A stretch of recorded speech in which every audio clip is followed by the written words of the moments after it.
Over the last couple of days, we've been experiencing absolute chaos inside the European Union as Ursula von der Leyen announces the next steps towards establishing a United States of Europe.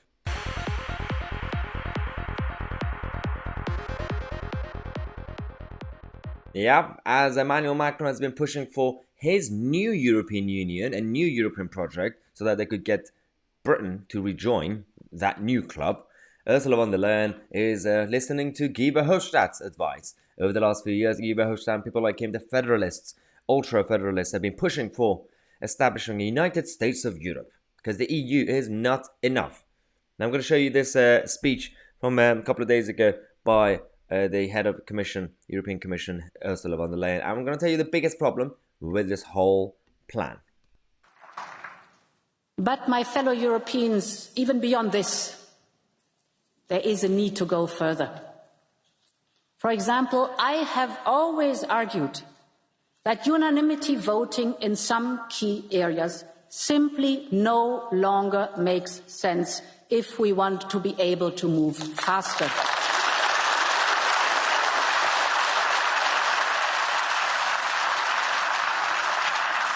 Of course, Macron is clapping. Of course, they're all happy about this, because if they want to push for the ultra-green agenda and everything else, centralizing their economics as policies, the best way to do it is to essentially abolish national vetoes and make sure that everything's decided centrally by the Commission.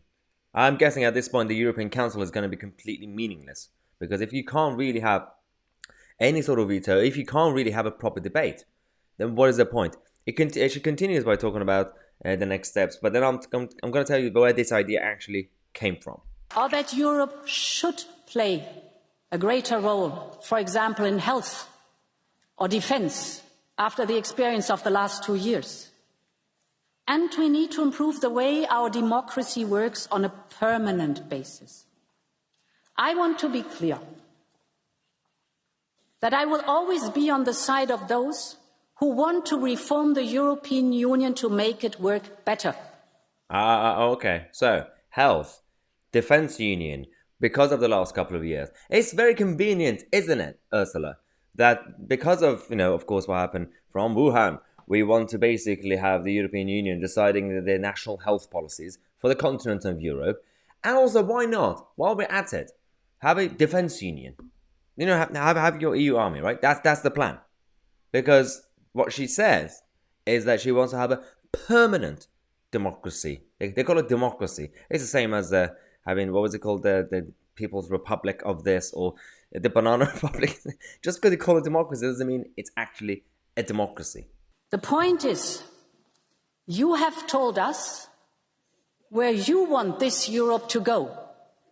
And it's now up to us to take the most direct way there, either by using the full limits of what we can do within the treaties, or, yes, by changing the treaties if need be. Oh, wow. Okay, so even the existing treaties are not enough. So the best thing to do is to completely rewrite history and come up with a new draft, and I'm guessing just not really allow countries to have referendums on the new treaties, right? Because you know what's going to happen. You know Italy is going to vote against it. You know Portugal are going to vote against it. Greece are going to vote against it. Even at this point, Sweden are going to vote against it. So it's absolutely chaotic. It wasn't her idea. This came from Guy Verhofstadt back in 2017, 2018. Moreover, every member state can pick and choose its policies. The euro, Europol, Schengen. It's like it will be possible in the United States that California uses another currency than the dollar, or that Florida refuses to participate in the FBI. Will that work? That's certainly not. Well, in Europe neither.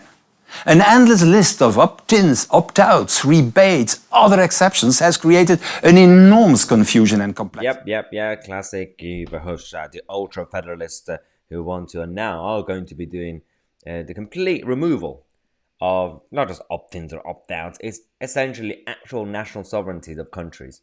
Their national democracies are going to be completely undermined because they want to have their United States of Europe. We're going to come back with more news updates for you guys. We have a lot to talk about this evening as well. So subscribe to the channel. are my, Tousi, and we are the media.